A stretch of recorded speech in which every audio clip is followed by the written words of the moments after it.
भागवत गीता के इस एपिसोड में आप सभी का स्वागत है। कुरुक्षेत्र का दृश्य बदल रहा। अभी तक ध्वनियां थी, घोष थे, शत्रु की तैयारी थी, सेनाओं की गर्जना थी, लेकिन अब युद्ध भूमि के मध्य एक अद्भुत घटना घटती है। यह श्लोक उस क्षण की बात करता है जब अर्जुन शत्रु सैन्य देखकर अपने रथ पर खड़े होकर धर्म का पहला प्रश्न उठाते हैं।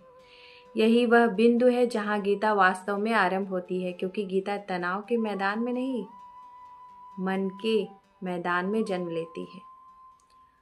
अथ व्यवस्थितान् दृष्ट्वा धार्तराष्ट्राणां कपिध्वज प्रवृत्ते शस्त्र संपाते धनुरुद्दामः पांडव वाक्यमिदाह महीपते।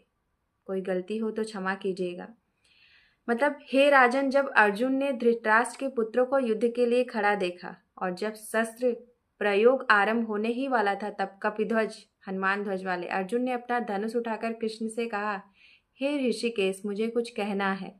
युद्ध रुक गया, ध्यान भीतर मुड़ गया। अथ जीवन का टर्निंग पॉइंट। श्लोक की शुरुआत एक छोटे शब्द से होती है, अथ, अर्थात अब यहीं से कुछ नया आरंभ हो रहा है। जीवन में भी ऐसे ही क्षण आते हैं जहां बाहर बहुत शोर हो पर भीतर एक आवाज कहती है, अब रुककर सोचो, अब अपने दिल से पूछो, अब आत्मा को सामने आने दो। यह श्लोक उसी क्षण का प्रतीक है जब मन तैयार हो जाता है, सबसे ऊंची सीख ग्रहण करने के लिए। गीता कहती है, जब व्यक्ति भीतर प्रश्न करता है, वहीं से अध्यात्म शुरू होता है। व्यवस्थितान दृष्टवा, सही देखना ही समाधान की शुरुआत है। अर्जुन ने देखा सिर्फ आंख से नहीं, चेतना से। उन्होंने देखा पूरा कौरव सैन्य व्यवस्थित है, प्रस्तुत है, युद्ध आरंभ होने ही वाला है। लेसन क्या है? कभी कभी हम समस्याओं को सतही तौर पर देखते हैं, पर जब डीप में जाते हैं तभी सच्चाई सामने आती है।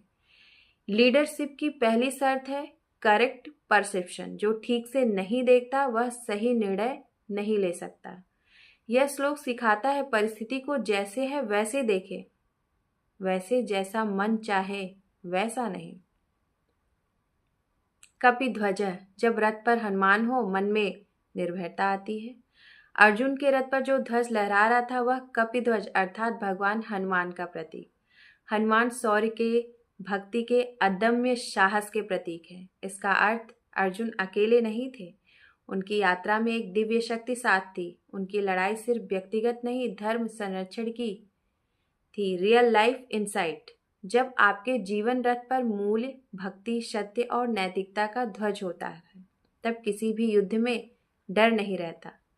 कपिध्वज हर साधक को याद दिलाता है कि अगर उद्देश्य पवित्र हो तो अदृश्य शक्तियां हमारे साथ खड़ी हो जाती हैं।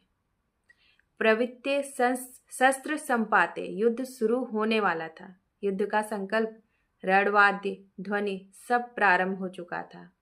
एक क्षण और एक तब दोनों सेनाएं टकरा जाती। इस क्षण का गहरा अर्थ, जीवन में कई बार फाइनल मोमेंट से ठीक पहले हमारा मन प्रश्न उठाता है, क्या यह सही है? क्या मैं सच में इसके लिए खड़ा हूं?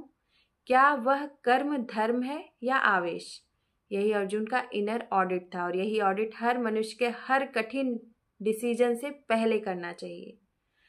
धनुरुदम्य, आत्मविश्वास और विचार का संतुलन। अर्जुन ने धनुष उठाया, यानी they are capable, they are prepared, they are ready. आप ध्यान दें, अर्जुन ने विचार तभी उठाया जब वे सक्षम बन चुके थे। लाइफ का लेसन है, जीवन का लेसन। कमजोर व्यक्ति प्रश्न नहीं पूछता, साहसी व्यक्ति ही अपने डिसीजंस पर सोचने की हिम्मत रखता है। धनुष उठाना अर्थात कैपेबिलिटी, स्किल, प्रिपेयर्डनेस, और उसके बाद रिफ्लेक्शन। हृषिकेशम तदा वाक्यमिदम आह, जब मन गुरु से बात करता है। अर्जुन बोलते हैं किससे? कृष्ण से। लेकिन यहाँ कृष्ण को क्या कहा गया है? हृषिकेश, अर्थात इंद्रियों पर नियंत्रण रखने वाले, सेंसेस के स्वामी, जो हमारे मन, विचार और चित्त को नियंत्रित मतलब संतुलित रखते हैं।